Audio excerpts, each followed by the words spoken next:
Hello दोस्तों, welcome back to my channel. और आज के वीडियो में हम डिस्कस करेंगे कि वर्चुअलाइजेशन क्या होता है और वर्चुअलाइजेशन किस तरीके से काम करता है। तो मैं आपको वर्चुअलाइजेशन का डेफिनेशन बता देता हूँ कि कोई भी ऐसी टेक्नोलॉजी या वर्चुअलाइजेशन एक ऐसी टेक्निक है जो हार्डवेयर को सॉफ्टवेयर में कन्वर्ट करती है।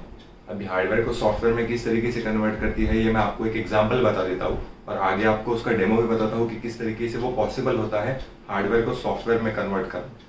अभी एक एग्जांपल अगर हम ले ले तो बहुत साल पहले का अगर हम टाइम मान के चले तो पहले अगर हमें कोई भी चीज परचेस करनी होती थी, मान लीजिए कपड़े को लेके, अगर हमें कोई जीन्स खरीदनी है तो हम पहले शॉपिंग मॉल में जाते थे और शॉपिंग मॉल के अंदर जाके या दुकान के अंदर जाके पहले जीन्स फिजिकली चेक करते थे, देखते थे कि किस तरीके से उसकी क्वालिटी है या कलर किस तरीके से है, और फिर हम उसको पसंद करके वो जीन्स का प्राइस पे करके हम दुकानदार से वो जीन्स लेकर आते थे। लेकिन अगर हम आज के टाइम फ्रेम में देखें तो बहुत सारे एप्लीकेशंस बिल्ड हो गए हैं जो हमें वर्चुअली शॉपिंग प्रोवाइड कर देते हैं, जैसे कि अमेजॉन, फ्लिपकार्ट, स्नैपडील। ये सारे एप्लीकेशन का मार्केट में आने के बाद क्या इम्पैक्ट हुआ कि हम जो पहले फिजिकली जाके जीन्स वगैरह खरीदते थे वो हमने वर्चुअली कर दिया है। हमारी जो शॉपिंग हैबिट है वो हमने वर्चुअली कन्वर्ट कर दिया है। तो अभी हम सिर्फ एप्लीकेशन पे जाते हैं, चेक करते हैं कि किस तरीके से उसका लुक है, किस तरीके से उसका फैब्रिक दिख रहा है हमें ऑनलाइन, और फिर हम उसको ऑनलाइन ऑर्डर कर देते हैं और उसका अमाउंट पे कर देते हैं ऑनलाइन ही। मतलब फिजिकल इंटरवेंशन जो भी पहले होता था वो हमारा सारा वहां से एलिमिनेट हो गया और हमारी जो शॉपिंग भी है वो भी पॉसिबल हो गई। इसका इसका आउटपुट क्या मिला हमें कि हमें एट दी एंड जीन्स ही खरीदनी थी। तो जीन्स ही अगर हमें खरीदनी थी तो वो हम फिजिकली भी जाके खरीद रहे थे, और जो एप्लीकेशन है जैसे कि अमेजॉन, फ्लिपकार्ट, स्नैपडील, इनके आने के बाद भी हम सेम चीज वर्चुअली खरीद पा रहे हैं। मतलब प्रोसेस चेंज हो गया लेकिन उसका आउटपुट सिमिलर ही मिल रहा है हमें। तो सेम चीज अजूर क्लाउड या फिर जो क्लाउड सर्विस प्रोवाइडर्स हैं उनके साथ भी हुई। पहले जो फिजिकल डेटा सेंटर्स होते थे वो उसके अंदर भी वर्चुअलाइजेशन होता था, लेकिन अजूर क्लाउड के आने के बाद वर्चुअलाइजेशन अभी भी होता है लेकिन वो एक लार्ज स्केल पे होता है और जो एंड यूजर्स होते हैं उनको बहुत फायदा होता है। जैसे कि हमारे केस में हमें पहले फिजिकली जाना पड़ता था जिसमें हमारा टाइम वेस्ट होता था। मान लीजिए अगर हम गाड़ी लेके जा रहे हैं तो हमारा पेट्रोल डीजल जो भी वेस्ट होगा उसका खर्चा अलग लगता था। लेकिन वर्चुअली हमें कहीं जाना नहीं पड़ता है, हम सिर्फ अपने एप्लीकेशन में मोबाइल में नेट चालू करते हैं और एप्लीकेशन में विजिट करके कोई भी चीज हमें परचेस करनी है तो हम उसको ऑर्डर कर देते हैं।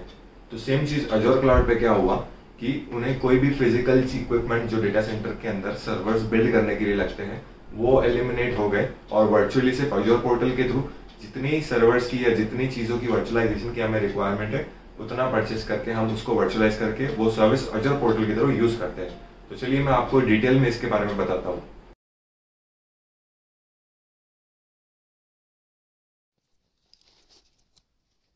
वर्चुअलाइजेशन एक ऐसी टेक्निक है जो हार्डवेयर को सॉफ्टवेयर में कन्वर्ट करती है, या फिर क्लाउड कंप्यूटिंग के अंदर उसका टिपिकल एग्जांपल अगर हम देखें तो वो उसमें बताता है कि virtualization is a technology that you can use to create virtual representation of server, storage, network and other physical machines.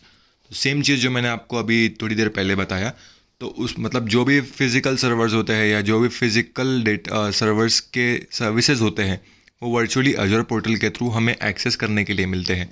अभी इस डायग्राम के थ्रू आपको मैं बताता हूँ कि पहले जो बेस लाइन है उसमें अवेलेबल यहाँ पे मेंशन है कि hardware is nothing but the servers which is available in are data centre, that is Microsoft data centre. Microsoft के डेटा सेंटर के अंदर जो भी हार्डवेयर अवेलेबल है वो सारी चीज़ें इसके अंदर कंसिडर हो जाएगी। अभी इस सर्वर के अंदर मतलब मान लीजिए ये जो हार्डवेयर है ये हमारा सर्वर है और इस सर्वर के अंदर हमने एक होस्ट ओएस डाला है। होस्ट ओएस मतलब विंडोज़ ओएस ऑपरेटिंग सिस्टम या फिर लिनक्स ऑपरेटिंग सिस्टम। ये हार्डवेयर के अंदर हमने लिनक्स ऑपरेटिंग सिस्टम या विंडोज़ ऑपरेटिंग सिस्टम दोनों में से कुछ भी एक डाल दिया, और ये जो सर्वर है हमारा, जो हार्डवेयर है, ये बहुत ही हाई कॉन्फ़िगरेशंस का है जिसमें बहुत सारी कैपेबिलिटी है कि इसके अंदर से मल्टीपल सर्वर्स वर्चुअली निकल के आ सकते हैं और एंड यूज़र्स उसको यूज़ कर सकते हैं। अभी ये जो वर्चुअली पॉसिबल किस तरीके से है, तो वो हाइपरवाइज़र के थ्रू पॉसिबल होगा। हाइपरवाइज़र मैंने आपको थोड़ी देर पहले भी बताया कि हाइपरवाइज़र एक ऐसा कंसेप्ट, एक ऐसा प्रोग्राम है या सॉफ्टवेयर है जो हार्डवेयर मशीन्स के अंदर अगर हम डाल दें तो वो वर्चुअली जो वर्चुअल मशीन्स होते हैं उसको क्रिएट करने की कैपेबिलिटी रखता है। तो हाइपरवाइज़र के थ्रू जो वर्चुअल मशीन्स क्रिएट होते हैं वो पॉसिबल हो पाते हैं।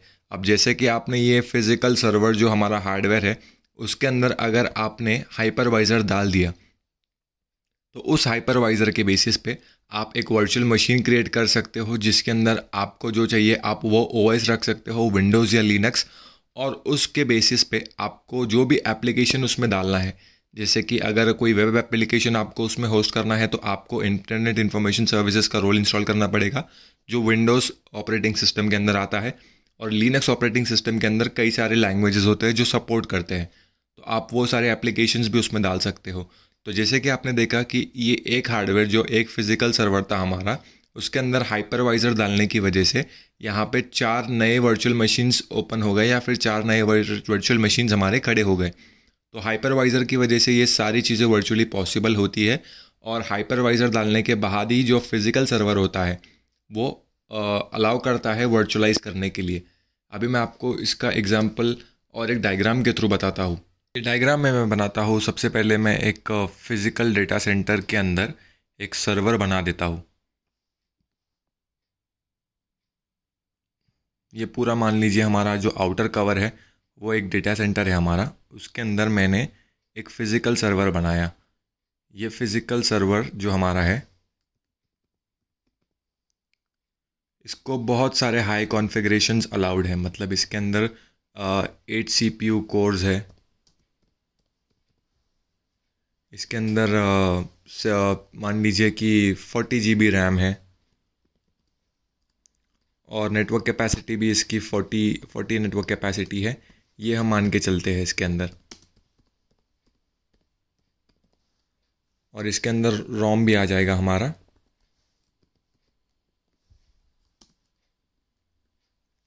रोम भी हम 40 GB मान के चलते हैं।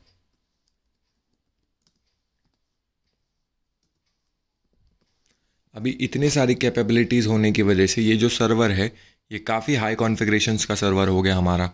अभी इसके अंदर हमने हाइपरवाइज़र डाल दिया ये फ़िज़िकल सर्वर के अंदर।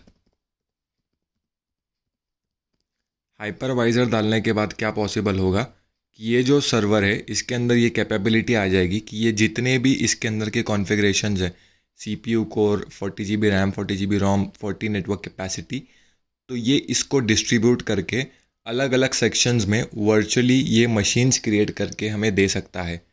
अगर इसके अंदर से मेरे पास मान लीजिए कि 4 यूज़र्स आते हैं जिनको 4 अलग अलग वर्चुअल मशीन्स चाहिए। अभी ये 4 यूज़र्स को, जैसे कि हमारे इस सर्वर के अंदर 8 CPU कोर है, तो हर एक यूज़र्स को 2-2 CPU कोर असाइन हो जाएंगे एक वर्चुअल मशीन्स के लिए।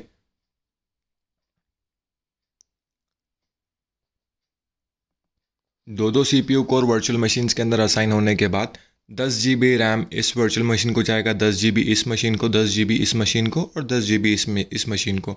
रैम और रोम दोनों भी इक्वली डिस्ट्रीब्यूट हमने कर दिए। और जो नेटवर्क कैपेसिटी थी, जो IP एड्रेसेस थे या जो भी नेटवर्क फंक्शनैलिटी थी, वो भी हमने 10-10 के कैलकुलेशन में ये चारों सर्वर्स में डिस्ट्रीब्यूट कर दिए। ये किस वजह से पॉसिबल हुआ?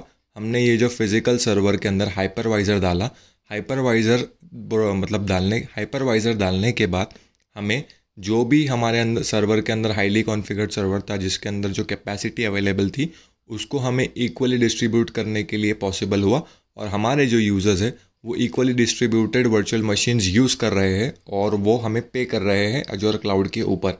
और ये सारी चीज़ें जो पॉसिबल हो रही है, जो वर्चुअल मशीन्स बन रही है, ये बन रही है अजोर क्लाउड के ऊपर। अभी अजोर क्लाउड के ऊपर बनने की वजह से इनका फ़ायदा क्या हुआ कि इनको जो डेटा सेंटर का कॉस्ट है वो नहीं बेयर करना पड़ा, और साथ ही साथ जो भी चीज़ें ये यूज़ कर रहे हैं ये उतनी देर के लिए ही उसका पेमेंट देंगे जितनी देर के लिए ये लोग यूज़ कर रहे हैं। तो वर्चुअलाइजेशन का कंसेप्ट ही इस तरीके से है कि आपका जो कॉस्टिंग टाइम और जो भी रिक्वायरमेंट है वो बहुत ही ईजिली फुलफ़िल होता है, और आपके डिसएडवांटेजेस बहुत कम हो जाते हैं वर्चुअलाइजेशन के अंदर, जो क्लाउड सर्विस प्रोवाइडर मतलब माइक्रोसॉफ्ट अजोर प्रोवाइड करता है अपने यूज़र्स को। उम्मीद करता हूँ आपको ये वीडियो समझ आया होगा। अगर आपको कोई भी डाउट्स होता है तो आप कमेंट सेक्शन में मेंशन कर सकते हो। Thank you very much.